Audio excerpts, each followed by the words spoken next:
So I just finished seeing The Black Phone starring Ethan Hawke. This movie, I wasn't highly hyped for it, but I was pretty confident that it was going to be a good thriller.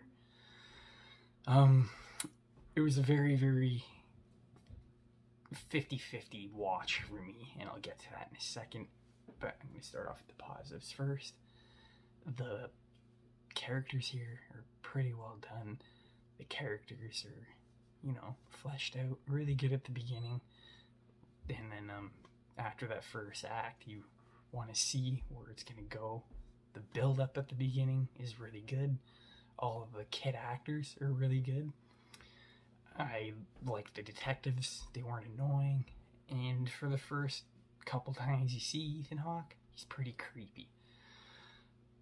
But it didn't really hold together for me. As soon as the second act started, I could just see the faults in the movie. I wasn't looking for any. I wasn't watching this with a movie critic state of mind. I was just trying to enjoy it for myself. But I really think they fucked this movie up. I didn't find Ethan Hawke creepy whatsoever, other than maybe one or two scenes he was in, but like for a quick second, and then the creepiness kind of faded away. I think Ethan Hawke is an amazing actor. He's not one of my favorite actors, but he's really good at his job. From Training Day to Sinister, the man can prove how versatile he can be. So when I saw him doing this role, I was so excited. Unfortunately, I don't think he's a good villain. He doesn't come off as creepy, really, and he's not in the movie enough. He's barely in this movie, and when he is, he's in it for maybe a minute or two, and then he's gone.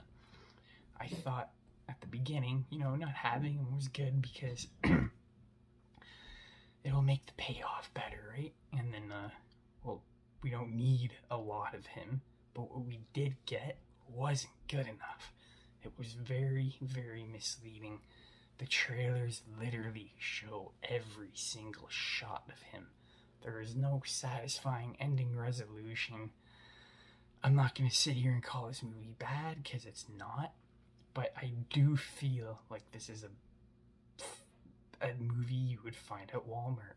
It feels like the Pet Sematary remake. That dry. Like after the first act, it got kind of boring, I'm not going to lie. I wanted to say, I think boring is the wrong word to use, because I was still invested, as I wanted to know what was going to happen next. But everything that happened just wasn't good enough. I was expecting more killing, all that kind of thing. I thought it was really cool how Scott Derrickson did some of the scenes. He had like an old shaky cam, shitty 80s camera, and he gave that, gray filter, like that shitty filter over it. I thought he did a really good job of producing the time era, the era they were in the 70s. I thought he did an awesome job with that. I also think he did a really good job of, they don't show the kids being killed, but it'll cut to black. And I really liked that part. I thought it was really cool, because you don't really need to see it. You can just make up in your head what happened. But there wasn't enough horror thriller elements here. It just felt like this kid was stuck in this room talking to the kids on the phone, which I found cool. A cool idea. It was an original idea. But the payoff was just nothing. Absolutely soulless. It just felt like over with when the movie ended. And it's a movie that's kind of going to be forgettable in the next week or so. There's nothing here that makes me go, oh, he did this and he did this. There's no twists and turns. All of that I can put aside if Ethan Hawke's performance was good enough to save the movie.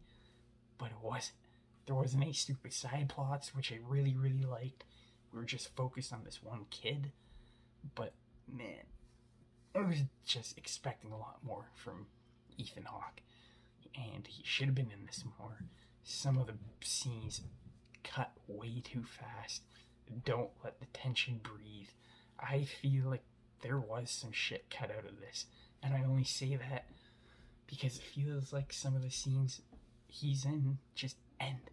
And it feels like, because when COVID happened, there was delays. I don't know if there was reshoots, but it feels like it. And you can kind of tell the way that the editing flows. Overall, I'm giving this movie a 6 out of 10. There was there was no stupid jump scares. There's jump scares in here that didn't scare me but startled me. But the performances by Ethan, the kids were better than Ethan Hawke. I found myself more invested in their performance because after I saw him once or twice, the creepiness wore off, like, completely. It's just a bummer because I thought he could pull it off, and he didn't come off as creepy whatsoever, and that is why I wanted to go to the movie, was to watch him. But the kids ended up being the main stars of the show.